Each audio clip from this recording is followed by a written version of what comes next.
Assalamu alaikum wa rahmatullah. It is New Oxford Modern English Book 3. We have discussed Unit 1 in the previous class. So now today we will read Unit number 2, which is the wooden bowl. Wooden means लकड़ी से निकला है, लकड़ी. Bowl means प्याला, लकड़ी का प्याला. ये एक चैप्टर का नाम है, लकड़ी का प्याला. Like previous class, first of all we have to discuss words to know. For example, the first word is chisel, means a metal tool used to cut and shape wood. एक ऐसा आला या एक ऐसा औजार जो काटने के लिए या शेप देने के लिए, लकड़ी की शेप देने के लिए इस्तेमाल होता है, जिसको आसान से अल्फाज में हम छेनी कहते हैं. छेनी है ना भाई, हथौड़ा, छेनी, तो वो छेनी. Second word is clumsy, means lacking skill और ग्रेस और ऑकवर्ड. मीन्स हमें कहते हैं क्लमसी मीन्स यानी कि जिसका कोई तौर तरीक़ा ना हो, बेढंगा, मतलब जिसे काम करने का कोई ढंग ना हो. जो third is complain, to say you are unhappy about something. नाखुश होने पर किसी से कोई शिकायत करना, कंप्लेन, शिकायत करना. Next is couple, two people who are married, दो लोग जिनकी आपस में शादी हो जाती है उसको कपल कहा जाता है, जोड़ा कहा जाता है. जोड़ा, ऐसे कपल के मायने होते हैं जोड़ा, पेयर, जोड़ा.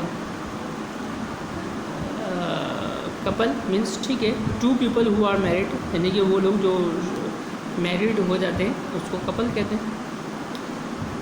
Next is earn, received money for work done, कोई भी काम करके कमाना, पैसे कमाना. रिसीव्ड मनी, पैसे हासिल करना.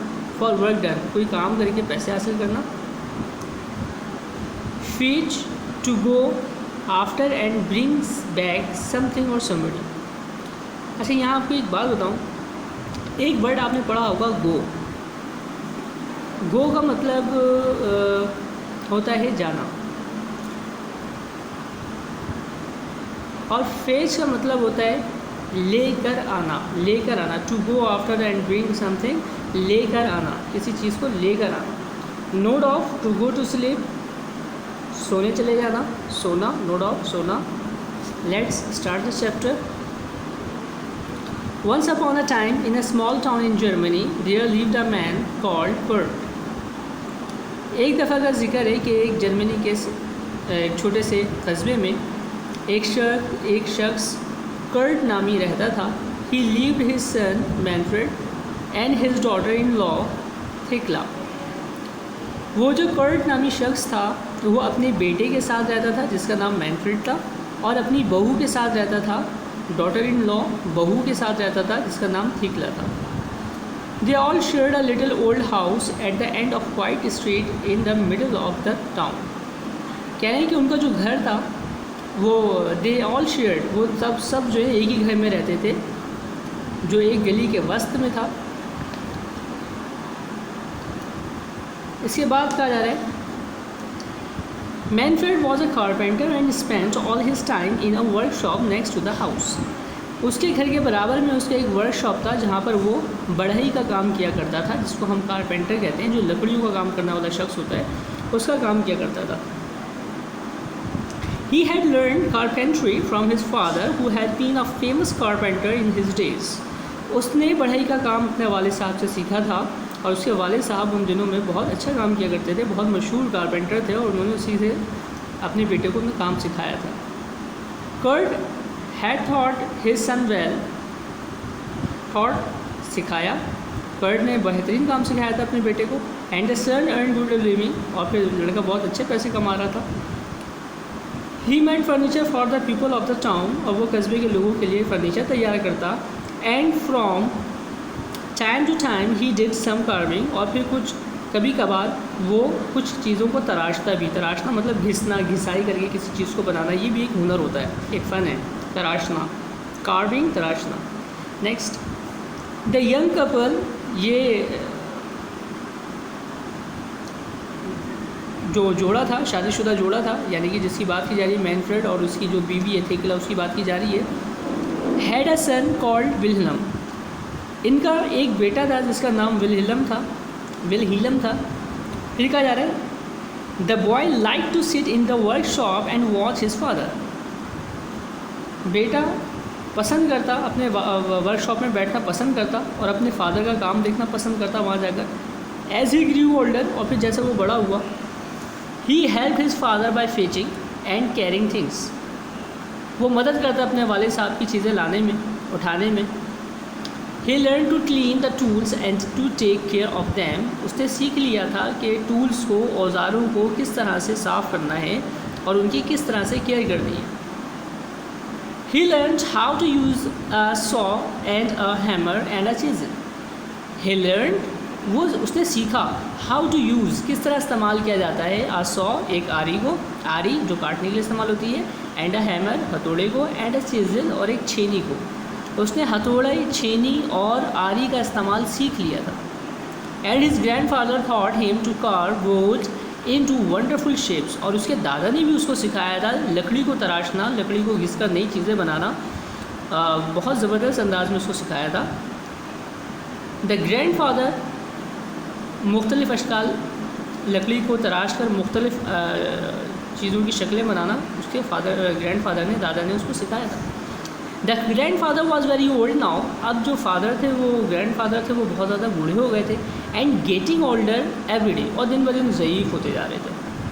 He was not very strong, वो बहुत ज़्यादा ताकतवर नहीं थे। हिज आइज वर डिम, उनकी आँखें डिम रहती थी, मध्यम रहती थी, थोड़ी थोड़ी बंद रहती थी।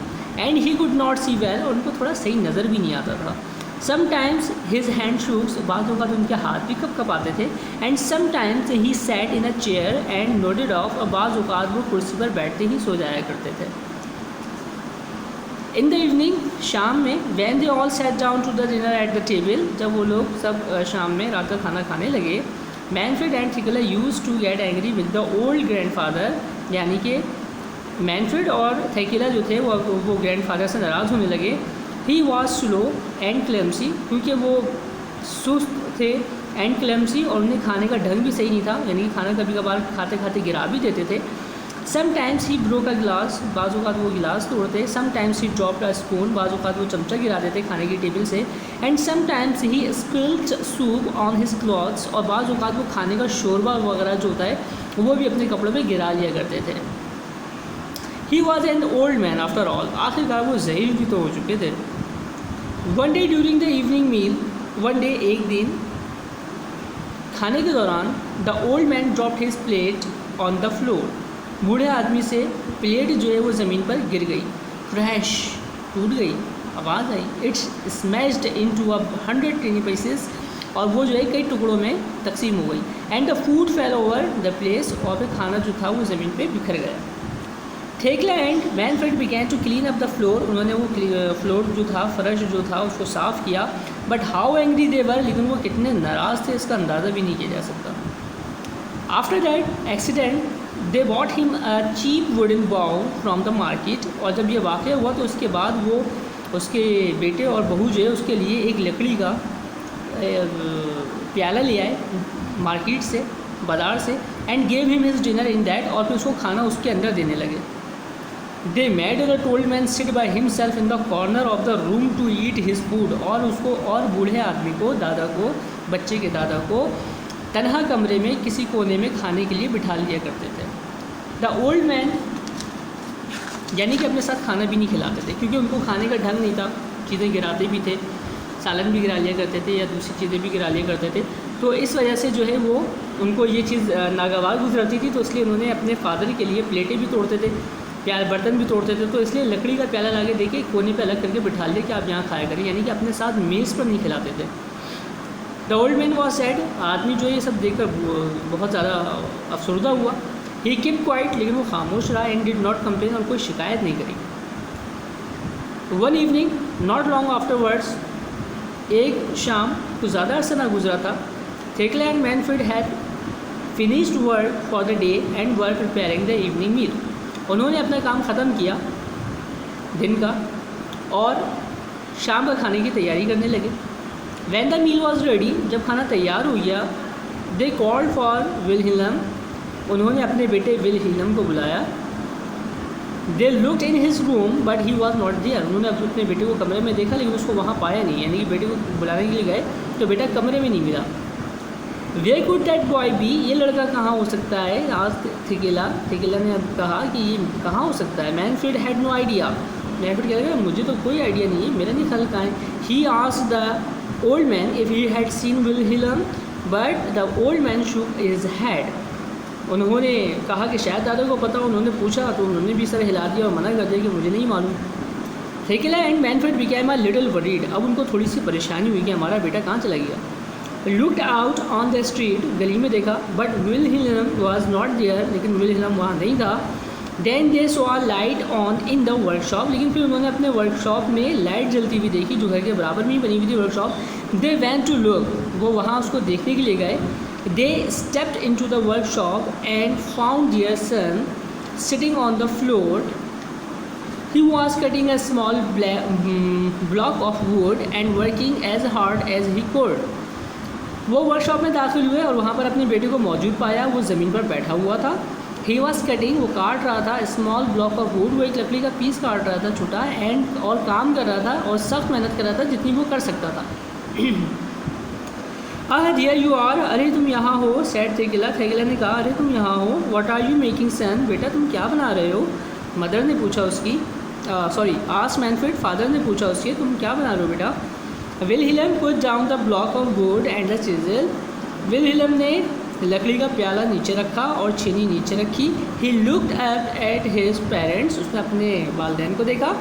आई am making a wooden bowl for you to eat from when you are old, replied the boys. Oh my god, अब लड़का जवाब क्या दे रहा है? लड़का अपने वालिदैन को जवाब दे रहा है कि मैं आपके लिए लकड़ी का बॉल तैयार कर रहा हूँ, मैं आपके लिए लकड़ी का प्याला तैयार कर रहा हूँ ताकि जब आप बूढ़े हो जाएंगे तो आपको उसमें खाना खाना होगा। The parents looked at each other, और पेरेंट्स दोनों पेरेंट्स ने एक दूसरे को देखा। Their eyes filled with tears, और उनकी आंखें आंसू से भर गईं। Come dinner is ready said Thekla softly, आओ खाना तैयार हो गया है, उसकी माँ ने, बेटे की माँ ने शाइस्तगी से कहा, नरमी से कहा आ जाओ बेटा खाना तैयार हो गया है। And she put her arms around her sons, और उसने अपने बेटे को अपनी बाहों में भर लिया। And the three of them went back to the house, और फिर ये तीनों वापस घर चले गए। आफ्टर दिस, उस दिन के बाद से Thekla and Manfred always asked the old grandfather to sit with them table, उस दिन के बाद से थिकेला और मैनफ्रेड ने हमेशा बूढ़े दादा से मेज़ पर बैठने की दरख्वास्त करते, यानी कि उनको तन्हा खाना खाने ना देते बल्कि उनको अपने साथ मेज़ पर खाना खिलाते। सो इस सबक से हम क्या सीखते हैं बेटा? इस सबक से हम सीखते हैं कि हम जैसी करनी वैसी भरनी। आज हम अगर किसी के साथ कुछ अच्छा करेंगे तो कल को हमारे साथ भी अच्छा ही होगा। और याद रखिएगा, जो पेरेंट्स होते हैं बेटा वो दूसरी चीज़ों की तरह पुराने नहीं हो जाते, बल्कि पेरेंट्स अल्लाह तबारक व तआला की बहुत बड़ी नेमत होती है। लिहाजा हमें चाहिए कि हम अपने पेरेंट्स की कदर करें, उनकी बात को मानें और उन्हें नाराज़ ना करें, उन्हें कभी भी नाराज़ ना करें, क्योंकि अगर आप उन्हें नाराज़ करेंगे तो कल को आपके छोटे जो हैं वो भी कोई ऐसा काम करेंगे जिससे आपका दिल दुखेगा और आपकी नाराज़गी का सबब बनेगा। तो लिहाजा कभी भी अपने पेरेंट्स का दिल ना दुखाएं और उनको हमेशा खुश रखने की कोशिश करें। और जिस तरह वो आपकी नादानियों को बचपन में माफ़ कर देते हैं, इसी तरह बुढ़ापे में आप उनकी नादानियों को माफ़ करें, नज़रअंदाज करें। यही ज़िंदगी का सबक है, ठीक है। अगर आप जैसा करेंगे वैसे ही भरेंगे, अच्छा करेंगे तो अच्छा पाएंगे, बुरा करेंगे तो बुरा पाएंगे, ठीक है। तो मुझे उम्मीद है आपको ये चैप्टर समझ में आया होगा। अगर आपको कोई प्रॉब्लम हो तो फिर आप लोग मुझसे डिस्कस कर सकते हैं, ठीक है। अस्सलामु अलैकुम व रहमतुल्लाह।